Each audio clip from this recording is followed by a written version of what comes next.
Bismillahirrahmanirrahim. In the name of Allah, the most merciful, the most compassionate. So, dear students, in the previous classes we have started and we have discussed about the different kind of cultures in our society. مختلف معاشروں کی خصوصیات features and characteristics of different diverse societies کے بارے میں ہم پڑھ چکے تھے کہ متنوع معاشرے کی جو خصوصیات ہیں اور کون کون سے عوامل پر مشتمل ہوتی ہیں، ان میں سے ہم مختلف قسم کی خصوصیات جو کلچر کا حصہ ہوتی ہیں، خاص کر پاکستانی معاشرہ جو متنوع معاشرے کی وجہ سے جانا پہچانا جاتا ہے، اور ان کی جو علامات تھیں، ان کی جو خصوصیات تھیں، ان کو بنیاد بنا کر ہم مختلف چیزیں ڈسکس کر چکے تھے۔ پریویو کے طور پر ہم اس کو مکمل پر تھوڑی ڈسکس کر لیتے ہیں، پھر اس کے بعد ہم نیکسٹ ٹاپک کی طرح اس کے ساتھ جو جڑی ہوئی جو ٹاپک ہیں، ریلیٹڈ جو ٹاپک ہیں، اس کو ڈسکس کر لیتے ہیں۔ متنوع معاشرے کی اہم خصوصیات جس طرح ہم بیان کر چکے تھے کہ اس میں سب سے پہلے جو مخلوط ثقافت تھی، اس میں جو مکس کلچر تھا،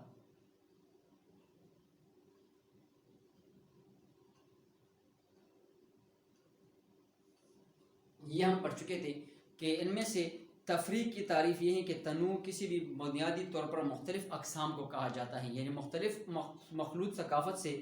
جس میں مختلف قسم کے رنگ و نسل،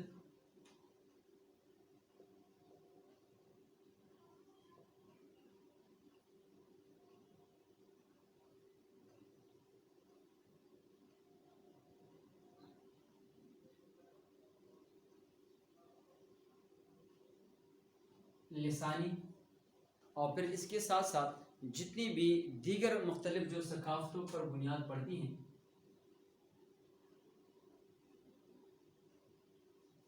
یہ ہم مخلوط ثقافت میں پڑھ چکے تھے کہ ان میں سے مختلف قسم کے جو ایک مخلوط ثقافت جب مختلف ثقافتوں سے، اقدار سے، رنگ و نسل اور دیگر علاقائی خصوصیات کو مجموعی طور پر جب ہم اکٹھا کر لیتے ہیں اور ان سے ایک نئی ثقافت وجود میں آتی ہے، تو خاص کر پاکستانی معاشرہ جو ایک مخلوط ثقافت کے طور پر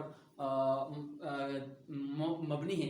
ان میں سے اس کی مثال یہی ہے کہ وہ اپنے اپنی انفرادی حیثیت کو برقرار رکھنے کے لیے ہوتی ہیں، اور اس میں جو ثقافت، مخلوط ثقافت جسے ہم پاکستانی ثقافت کو پہچانتے ہیں، پاکستانی ثقافت جو معاشرہ ہے وہ ہمارے سامنے ہے، اور اسی کے ساتھ ساتھ اس میں مختلف نسلوں اور زبانوں کے ساتھ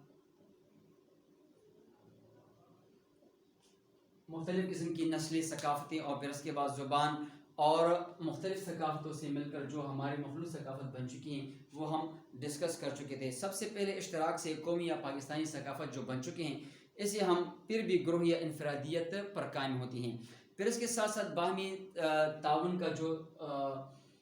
ثقافتی لیول کے مطابق جب ہم تعاون کرتے ہیں، تو ان میں یہ بھی ہے کہ اس میں مخلوط ثقافت میں ہمارے ہاں جو اثار و قربانی، عدم مساوات سے ریلیٹڈ نہ ہو، اور پھر عدم برداشت اور قبولیت کا مادہ، ان تمام ثقافتوں سے تعاون کی کمی ہوتی ہے، اور عدم تشدد، عدم اثار و قربانی اور عدم برداشت اور قبولیت مل جل کر رہنے کی وجہ سے اور تعاون میں کمی جو ہوتی ہے، اکثر اوقات گروہی مفادات کا ٹکراؤ پیدا ہو جاتا ہے۔ تو یہ مخلوط ثقافت ان تمام چیزوں پر مبنی ہوتی ہیں جس میں ہم اپنی ثقافت کو، خاص کر پاکستانی ثقافت جو مخلوط ثقافت ہوتی ہیں، اس میں سملر ہوتی ہیں اور نمایاں ہوتی ہیں۔ پھر عدم استحکام، یعنی اگر اجتماعی کوشش نہیں کی جائے تو اس میں عوامی شعور پیدا نہیں ہوتا اور آگے نہ ہو، تو متنوع معاشرے میں سیاسی عدم استحکام پیدا ہو جاتا ہے، اور جن کی بنا پر سیاسی جماعتوں کی تعداد میں جو اضافہ ہوتا ہے، یعنی عدم استحکام کی وجہ سے اور عدم سیاسی استحکام کی وجہ سے جو سیاسی کردار ہے اور سیاسی جماعتیں اہم کردار کرتی ہیں، اس کے ساتھ ساتھ گروہی محرومیاں جو بن جاتی ہیں، اور کئی سیاسی گروہ اپنی سیاست کو چمکانے کے لیے، بالادستی قائم کرنے کے لیے، اپنی بالادستی اور فوقیت برقرار رکھنے کے لیے استعمال ہوتی ہیں۔ تو اس طرح یہ سیاسی طور پر ایک غیر مستحکم قسم کا معاشرہ وجود پذیر ہوتا ہے۔ پھر اس کے ساتھ ہم یہ پڑھ چکے تھے کہ معاشی عدم استحکام کسی معاشرے میں کی جو بنیادی چیز ہوتی ہیں اس کا معاش ہوتا ہے، اور معاشی جو عدم استحکام ہے وہ ہمارے ہاں معاشرے میں ایک معاشی فوقیت حاصل کرتے ہیں، یعنی معاشی فوقیت حاصل کرنے کے ساتھ ساتھ یہ نمایاں عنصر بھی پایا جاتا ہے کہ اس میں سے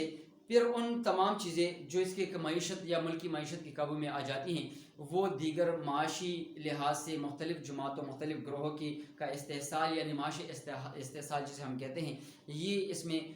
سر فہرست ہو جاتے ہیں جو معاشی استحکام اور عدم استحکام کا سبب بنتے ہیں، یعنی اپنے معاش کے ذریعے سے اپنے آپ کو فوقیت اور اعلیٰ درجے پر پانا اور دیگر تمام چیزوں کا استحکام دیگر تمام معاشی لحاظ سے دیگر اداروں دیگر گروہوں اور دیگر بھی جماعتوں کا استحصال کرنا اس میں شامل ہیں۔ پھر اس کے بعد ہے معاشرے کی ترقی جو ابتدا ہوتی ہیں وہ مقابلے کی حوصلہ افزائی پر ہوتی ہیں، اور مقابلے کا رجحان جو ہوتا ہے کسی بھی معاشرے میں تو اس میں کوئی مفادات کے لیے وہ نقصان دہ ہوتی ہیں، جو بعض ایسی چیزیں ہوتی ہیں جس میں ہم معاشروں کی ترقی و بقا کے لیے مخلصانہ طریقے سے جو ہم عمل کرتے ہیں اور مخلصانہ جو ہمارے کوششوں کی ضرورت ہوتی ہیں ایسے عوامل کو پیش کرنا ہوتا ہے اور ایسے عوامل کو یکجا رکھنا پڑتا ہے جس کی بنا پر ہم ان عوامل میں سے جو تمام گروہوں کو متحد رکھ سکیں، یعنی مخلوط معاشرے کی بنیاد پر سیاسی عدم استحکام، معاشی عدم استحکام، مقابلے کا رجحان یعنی رجحان کے طور پر جتنے بھی ہمارے ہاں معاشرہ ہوتا ہے اس میں مقابلے کا رجحان پیدا ہو جاتے ہیں، اور پھر مکمل طور پر ہر کوئی اپنے مفاد کو ڈھونڈنے کی خاطر اپنے مفادات کو مکمل طریقے سے بھرپور طریقے سے پورا کرنے کی کوشش کرتے ہیں اور دوسروں کو نقصان پہنچاتے ہیں۔ پاکستانی معاشرے میں جو پیدا ہونے پرابلمز جو کریٹڈ بائی ڈائیورسٹی پاکستان میں ہوتی ہیں، مختلف ثقافتوں پر مشتمل ملک ہیں، یہ پاکستان میں مختلف قسم کی ثقافتیں مخلوط ثقافتیں نسل کی شکل میں، لسان کی شکل میں اور دیگر گروہ کی شکل میں شامل ہیں، اور اس میں مختلف قسم کے مسائل کا بھی سامنا کرنا پڑتا ہے۔ ذیل میں ایسی چیزیں ہیں جس میں ہم ان تمام مسائل کو درج ذیل طریقوں سے کیٹیگرائز کر کے ان کا ذکر کرتے ہیں، یعنی سب سے پہلے جو پاکستان میں مختلف قسم کا جو مسئلہ ہے وہ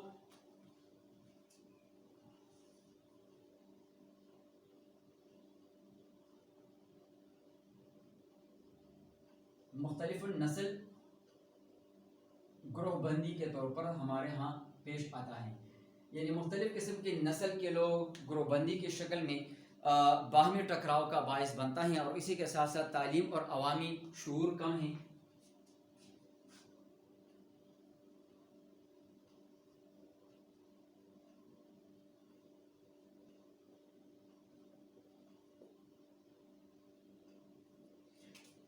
تعلیم کی کمی اور پھر اس کے بعد شعور کی کمی کو بنیاد بنا کر ہمارے ہاں معاشرے میں مختلف قسم کے ٹکراؤ پیدا ہوتے ہیں، اور جس کی وجہ سے گروہی ٹکراؤ زیادہ ہوتا ہے، یعنی مختلف نسل گروہ کی شکل میں، گروہ بندی کی شکل میں، گروہ کی شکل میں مختلف قسم کے نسل کے لوگ یہاں پر آباد ہیں، مختلف مخلوط حکومت، مخلوط کے ساتھ ساتھ مخلوط ثقافت، پھر اس کے بعد رنگ مختلف اور مخلوط رنگ و نسل، لسانی نسلی زبانوں کی وجہ سے، ثقافت کی وجہ سے یہ تمام ٹکراؤ کا باعث بنتے ہیں۔ پھر اس کے بعد گروہ کے درمیان سیاسی میدان میں مقابلے کا جو رجحان،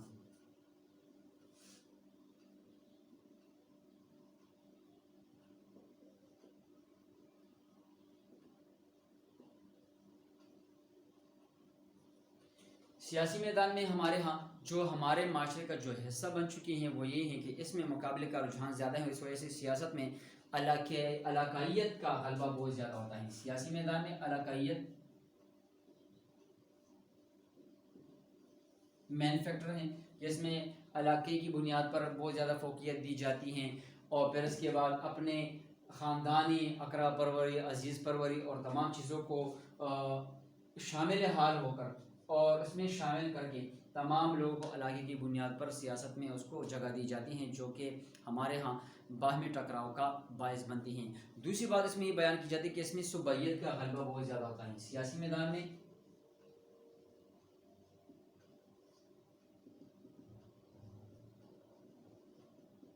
صوبائیت کا غلبہ اس عنصر کی بنیاد پر ہوتا ہے کہ اس میں صوبائی جو اپنے ہی علاقے کے لوگ، اپنے ہی صوبے کے لوگوں کو زیادہ سے زیادہ ترجیح دینا اور سیاسی جماعتیں اور مفاداتی گروہ میں اضافہ ہوتا ہے۔ ان کو بنیاد بنا کر یعنی علاقے کی بنیاد پر، صوبائیت کی بنیاد پر، یعنی اس میں صوبائیت کا جو غلبہ ہوتا ہے اس کی بنیاد پر اس میں سیاسی مکمل طور پر مفادات ہوتے ہیں جو وابستہ ہوتے ہیں، اس مفادات کی انٹرسٹ کی بنیاد پر لوگ اپنے مفادات کو بھرپور طریقے سے گروہوں کی شکل میں اضافہ کرتا ہے اور اپنے ہی مفادات کو پورا کرنے کے لیے علاقائیت کا استعمال کرتے ہیں،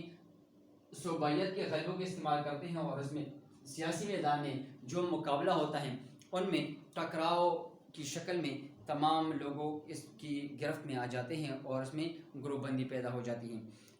تیسری بات اس میں ہے کہ اس تنوع کی وجہ سے گروہوں کے درمیان باہمی تعاون،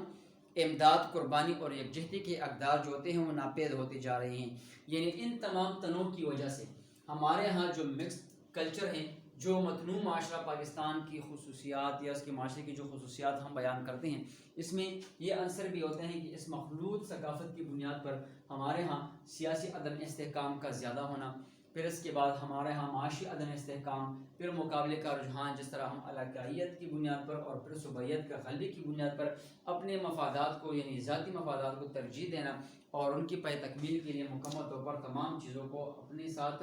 ٹکراؤ کی شکل میں اپنے معاشرے کا حصہ بنانا، جس میں گروہ بندی نسل کی بنیاد پر، رنگ کی بنیاد پر، جنس کی بنیاد پر اور پھر اس کے ساتھ ساتھ ثقافتی لسان کی شکل میں اور زبانوں کی شکل میں، مختلف قسم کے ثقافتوں کی شکل میں ہمارے ہاں معاشرے میں ٹکراؤ کا باعث بنتی ہیں۔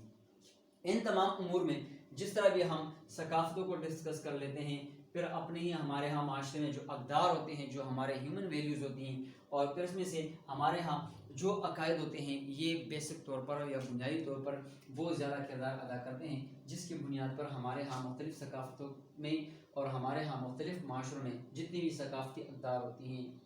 معاشرتی اقدار ہوتی ہیں، اور پھر اس کے بعد ہمارے جو عقائد ہوتے ہیں مختلف چاہے وہ سیاست کی شکل میں ہوں، چاہے وہ معاش کی شکل میں ہوں، اور چاہے وہ ہمارے معاشرتی زندگی میں ہوں، ٹکراؤ کا باعث بنتی ہیں اور مختلف امور میں گروہ بندی کی شکل میں ہمارے ہم معاشرے میں رونما پذیر ہوتی ہیں۔ رویوں میں فرق بھی تنوع کا سبب ہوتا ہے۔ ان میں سے جس طرح ہم ویلیوز کو، پھر اس کے ساتھ ساتھ ثقافت کو اور پھر اس کے ساتھ بلیف کو ہم ڈسکس کر لیتے ہیں، تو اس میں رویوں کا عنصر بھی بہت زیادہ ہوتا ہے کہ اس میں ہمارے ہاں جو رویے ہوتے ہیں، جو ہمارے بیہیویئر ہوتے ہیں، جو ہمارے معاشرے پر، ہمارے لوگوں پر اثر انداز ہوتے ہیں، نمایاں کردار ادا کرتے ہیں، جس کی وجہ سے پاکستان میں بزرگوں، فار ایگزامپل ان جوانوں کی سوچ، یعنی اس میں بلیف کا جو تعلق ہوتا ہے وہ آپ کی سوچ،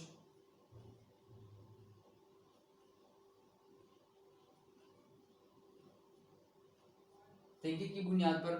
پھر اس کے بعد فوقیتی جو ہوتی ہیں تعلیمی حیثیت،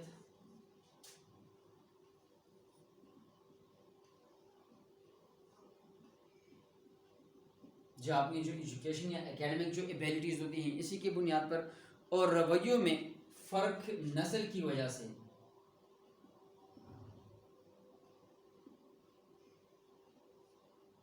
نسلوں کی وجہ سے ہمارے معاشرے کا حصہ بن جاتی ہیں اور اس کے درمیان ایک وسیع خلیج پیدا ہو جاتی ہیں، جو ہمارے ہاں جسے ہم جنریشن گیپ کے نام سے یاد کرتے ہیں۔ یعنی اس میں سے اگر ہم اس کو تمام چیزوں کو یکجا کر لیتے ہیں تو جو ہمارے مخلوط ثقافت پر اثر انداز ہوتی ہیں ہمارے معاشرے میں، تو اسے ہم جنریشن گیپ کے نام سے،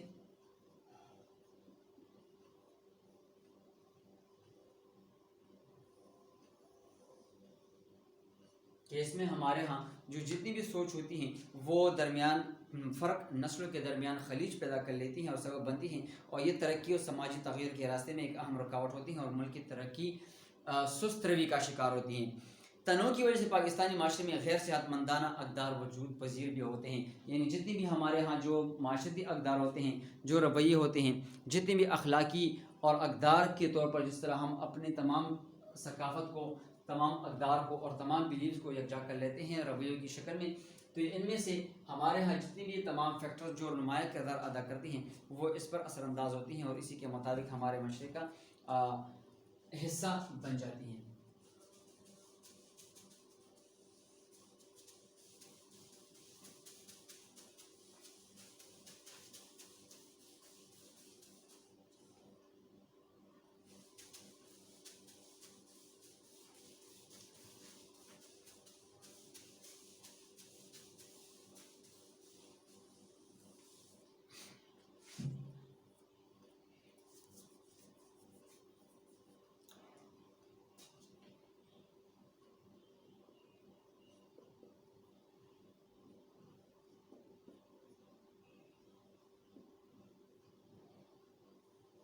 ہمارے معاشرے میں یہ پاکستانی ثقافت، پاکستانی معاشرے میں جو متنوع معاشرے، جو ڈائیورسٹی کے طور پر ہم اس کو اپنے کلچرز کو، بلیفز کو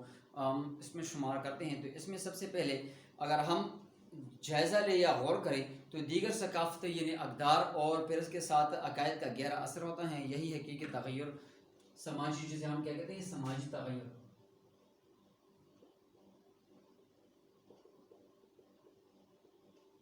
کا سبب بنتا ہے. یعنی یہ جو فیکٹر ہوتا ہے سماجی تغیر میں، اس میں ثقافت ہوتی ہے. ثقافت مختلف قسم کے جو ثقافتی اقدار ملتے ہیں، پھر اس کے بعد اقدار اور پھر اس کے بعد جو عقائد ہمارے ہاں ہوتے ہیں، تو ان اقدار کی روشنی میں اقدار اور عقائد انسان کی عادات میں تبدیلی کا آئینہ دار ہوتا ہے. یہ تین چیزیں ہوتی ہیں جو انسان کے معاشرے میں جو تبدیلی کا عنصر ہوتے ہیں رویے کی شکل میں. یہی وہ چیزیں ہوتی ہیں جس کی بنیاد پر انسان کے رویے وقت کے ساتھ ساتھ تبدیل ہوتے رہتے ہیں، اور اس میں یہ تمام جو چیزیں ہوتی ہیں یہ آئینہ دار ہوتی ہیں. کسی بھی معاشرے کا حصہ بننے کے لیے، اس کو اسٹڈی کرنے کے لیے، ان کو مکمل جانچ یا جائزہ لینے کے لیے سب سے جو اہم چیز دیکھنی پڑتی ہے وہ ہے ثقافت. پھر اس کے بعد اس کی جو ہیومن ویلیوز ہوتی ہیں، اور پھر اسی کے ساتھ اس کی جو بلیوز ہوتے ہیں، جو عقائد ہوتے ہیں جو وہ رکھنے والے ہوتے ہیں. تو یہ عکاسی کرتے ہیں آپ کی تبدیلی کے عنصر یعنی بیہیویئر کو، رویے کو. اور اسی کے ساتھ ساتھ اس میں جو آئینہ دار ہوتی ہیں وہ آپ کی تبدیلی کا آئینہ دار کئی مثبت پہلو کے ساتھ بھی اپنے ساتھ لاتی ہیں. یعنی یہی چیزیں کئی منفی چیزیں بھی اپنے ساتھ لاتی ہیں. ہر ایک چیز کے یعنی رویوں کے، اور پھر اس کے بعد ہمارے ہاں جس طرح ہمارے ہاں معاشرے کی جو ریفلیکشن ہوتی ہے جو ہم دوسرے معاشروں دوسری ثقافت کے لوگوں کو پیش کر لیتے ہیں، تو اس میں سے دو چیزیں پروان چڑھتی ہیں. سب سے پہلے اس میں جو مثبت سوچ ہوتی ہے، اور پھر اس کے ساتھ جو ہمارے ہاں منفی سوچ ہوتی ہے. تو ان کی بنیاد پر ہمارے معاشرے کی تشکیل ان عقائد اور نظریات کی شکل میں ہوتی ہیں جن کی بنیاد پر ہم اپنے معاشروں کو ثقافت کی شکل میں، اقدار کی شکل میں اور پھر عقائد کی شکل میں فارورڈ کرنے کی کوشش کرتے ہیں، اور آنے والی نسلوں کے لیے ہم اس کو ایک راہ عمل کے طور پر پیش کرتے ہیں. بیرونی ثقافتی جو الغار ہوتی ہیں کئی خرابیوں کا باعث بنتی ہیں، اور ان میں سے جو ثقافتیں ہوتی ہیں، جو اقدار ہوتی ہیں، اور جو ہمارے سماج میں جو چیزیں ہوتی ہیں ان کو بنیاد بنا کر تبدیلیاں ہوتی رہتی ہیں، جس کی وجہ سے اقوام کے فائدے میں یہ تمام چیزیں ہوتی ہیں. اگر مثبت طریقے سے تمام چیزیں، تغیر پذیر چیزیں ثقافت کی شکل میں، عقائد اور نظریات کی شکل میں اور اقدار کی شکل میں جب موجود ہوتی ہیں، تو ان میں تبدیلی کا جو عنصر ہوتا ہے وہ آپ کے معاشرے کو ریفلیکٹ کر لیتے ہیں، آئینے کے طور پر پیش کر لیتے ہیں اور آئینہ دار بن جاتی ہیں. اسی کے ساتھ ساتھ رویے جب معاشرے میں مثبت سوچ پروان چڑھتی ہیں یا منفی سوچ پروان چڑھتی ہیں، تو بعض ایسی چیزیں ہوتی ہیں جو ہم دوسرے معاشروں، دوسری ثقافتوں کے لوگوں کو یا دوسرے معاشروں کے لوگوں کو ہم ریپرزینٹ کر لیتے ہیں اور اس کو مکمل طور پر پیش کر لیتے ہیں. بعض ایسی چیزیں ہوتی ہیں جس میں سماج میں ہم منفی سوچ یا خراب چیزیں معاشرے پر اثر انداز ہوتی ہیں، ثقافت کا حصہ بن جاتی ہیں، اور بعض ایسی چیزیں جس طرح مثبت سوچ یا مثبت ایسی جو پہلو ہوتے ہیں جو اثر انداز ہوتی ہیں اور معاشرے کا حصہ بن جاتی ہیں. ان میں سے جو جتنی بھی ہمارے ہاں جو مقامی یا نسلی ثقافت ہوتے ہیں، جب کوئی قوم یا کوئی معاشرہ اپنی ہی معاشری علاقائیت کی بنیاد پر ثقافت کو جب یکجا کر لیتی ہیں اور ان میں نمایاں تبدیلی پیدا کر لیتی ہیں، اور ان کو بنیاد بنا کر جب وہ اپنی ثقافت کو، اپنے اقدار کو اور اپنی ہی عقائد کو جب بھول پاتی ہیں، یعنی اس پر عمل نہیں کرتی یا ان کو فراموش کر لیتی ہیں، تو وہ ہی لوگ مکمل طور پر ایک علمی قوم کی شکل میں پھر تمام ثقافتوں کے ساتھ سامنے آ جاتی ہیں. اور پھر یہ بھی ثقافتی ماہر عمرانیات کی نظر میں یہ بھی ہوتی ہیں، بیان کرتے ہیں کہ جتنی بھی مضبوط ثقافت ہوتی ہیں وہ کمزور ثقافت کو اپنے اندر جذب کر لیتی ہیں، ضم کر لیتی ہیں اور اس کو مٹا دیتی ہیں. یعنی کمزور ثقافت رفتہ رفتہ ختم ہوتی جا رہی ہیں، اور جتنی بھی مضبوط ثقافتیں ہوتی ہیں وہ اس پر کمزور ثقافت پر اثر انداز ہوتی ہیں. ثقافت کی شکل میں کسٹم ٹریڈیشنز جسے نامز کہتے ہیں، اس کے رسم و رواج ہوتے ہیں، آداب و خصلات ہوتی ہیں، اس کی زبان ہوتی ہیں، اس کا لباس ہوتا ہے، اور بھی بہت سے ایسے فیکٹر جو ہمارے سماجی تغیر کا سبب بنتے ہیں. اسی کے ساتھ ساتھ اقدار جو ہمارے ہاں ہیومن ویلیوز ہوتے ہیں، اگر ہم اپنے پاس ہسٹری وغیرہ ہم نظر رکھیں یا تاریخ کو دہرائیں تو یہ بات بھی سامنے آ جاتی ہے کہ ثقافت جو ہوتی ہیں وہ وقتاً فوقتاً تبدیل ہونے کے ساتھ ساتھ تمام ینگ جنریشن پر اثر انداز ہوتی ہیں، اقدار کی شکل میں ہوتی ہیں، اور عقائد میں جتنی بھی کمزوریاں آتی ہیں تو آپ کے ثقافت کو اور آپ کے ریلیجس کو اور آپ کے عقائد و نظریات کو ریپرزینٹ کر لیتی ہیں، اور اسی کی بنیاد پر پھر قوم اگر مضبوط ثقافت کے مالک ہوتی ہیں تو وہی معاشرے پروان چڑھتے ہیں اور آگے چل کر مضبوط ثقافتوں کے زمرے میں شامل ہو جاتی ہیں. ادروائز اگر کمزور ثقافتیں ہوتی ہیں تو وہ بڑی ثقافتوں یعنی مضبوط ثقافتوں کے زیر اثر رہ کر زندگی گزارتی ہیں، اور اسی کے ساتھ وہ اپنی ہی ثقافت کو بھول جاتی ہیں، اور چھوٹی ثقافتیں پھر بڑی ثقافتوں میں ضم ہو جاتی ہیں، ختم ہو جاتی ہیں، جذب ہو جاتی ہیں۔ آج ہماری ثقافت اس وجہ سے مغربی ثقافتوں کی زد میں ہے، اور مغربی طرز حیات بطور جدیدیت اور ترقی کی علامت سمجھی جاتی ہیں۔ یہ بھی اگر ہم اپنی ثقافت پر اگر ہم نظر رکھیں تو یہی چیزیں جو ہم جدیدیت کے طور پر ہم اپنے معاشرے میں اپنے بعض ایسی چیزیں جو ہم مغربی ثقافتی الغار سے ہم اڈاپٹ کر لیتے ہیں اور اپنے معاشرے کا حصہ بناتے ہیں، تو پھر اس کے ساتھ ساتھ ہمارے ہاں ثقافت پر گہرا اثر کی شکل میں سامنے آ جاتا ہے، اقدار کی شکل میں ہمارے معاشرے پر اثر انداز ہوتی ہیں، اور پھر اس کے ساتھ عقائد کی خرابی کی وجہ سے ہمارے ہاں مغربی جو الغار ہیں ثقافتوں کی وہ اثر انداز ہوتی ہیں، اور پھر ہمارے ہاں سماجی تغیر کا سبب بن جاتی ہیں ہمارے معاشرے میں۔ جدید چیزوں میں کششیں زیادہ ہوتی ہیں، لیکن بدقسمتی یہ نہیں دیکھا جائے کہ یہ نئی چیزیں ہمارے لیے کارآمد نہیں ہوتی یا نہیں ہیں، اور اس میں ایک منفی عنصر یہ ہے کہ ہم ان چیزوں کو فیشن کی وجہ سے اختیار کر لیتے ہیں۔ یعنی جب بھی ثقافت میں ماڈرنائزیشن آ جاتی ہے، جدیدیت آ جاتی ہے، جس طرح ہم جدید پہلو دیکھتے ہیں تو فیشن کے طور پر کسی چیز کو ہم اپنے معاشرے کا حصہ بناتے ہیں، تو اس کو بنیاد بنا کر پھر ہمارا جو ثقافت ہو یا ہماری جو ثقافت ہوتی ہیں، ہماری جو روایات ہوتی ہیں، ان کو بنیاد بنا کر پھر مختلف قسم کی چیزیں فیشن کے طور پر آ جاتی ہیں، اور اس کو بنیاد بنا کر مختلف نوعیت کی بنیاد پر ہم اس کو کیا کر لیتے ہیں، ثقافت کا حصہ بنا دیتے ہیں۔ چونکہ آزادی سے پہلے ہم برطانیہ کی نوآبادیات کا حصہ ہیں، اور اسی کو بنیاد بنا کر ہم کیا کر لیتے ہیں، ان چیزوں کو اپنے معاشرے کے حصے کے طور پر ثقافت کا ایک اہم اثر یہ بھی رہا ہے کہ جس میں ہم بنیادی طور پر ان چیز کو نمایاں کردار کے طور پر پیش کر لیتے ہیں کہ جس کی وجہ سے یہ ہم بنیادی طور پر اس میں سمیٹ کر دی جاتی ہیں، اور اس وجہ سے وہ چیزیں علامت کے طور پر استعمال جدیدیت میں شامل ہو جاتی ہیں۔ ترقی یافتہ ممالک میں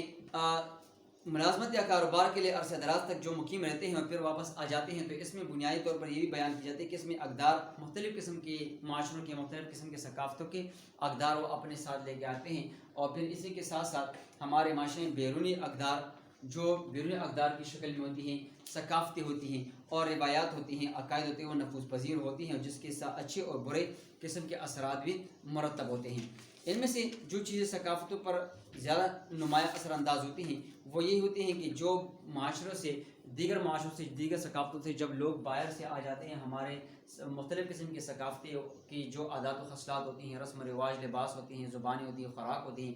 وہ اپنے ہی اندر مختلف اپنی ثقافت میں اس کو جگہ دے دیتی ہیں، وہ آ جاتی ہیں، تو پھر ان میں سے ثقافت پر اثر پڑتا ہے، اقدار پر پڑتا ہے، رسم و رواج پر پڑتا ہے، اور اس کا اثر مختلف انداز میں عقائد پر اثر انداز ہو کر ہمارے معاشرے میں مکمل طور پر سماجی تغیر کا سبب بنتے ہیں۔ اسی کے ساتھ ہم اپنے لیکچر کو وائنڈ اپ کر لیتے ہیں۔ انشاءاللہ نیکسٹ ٹاپک کی طرف ہم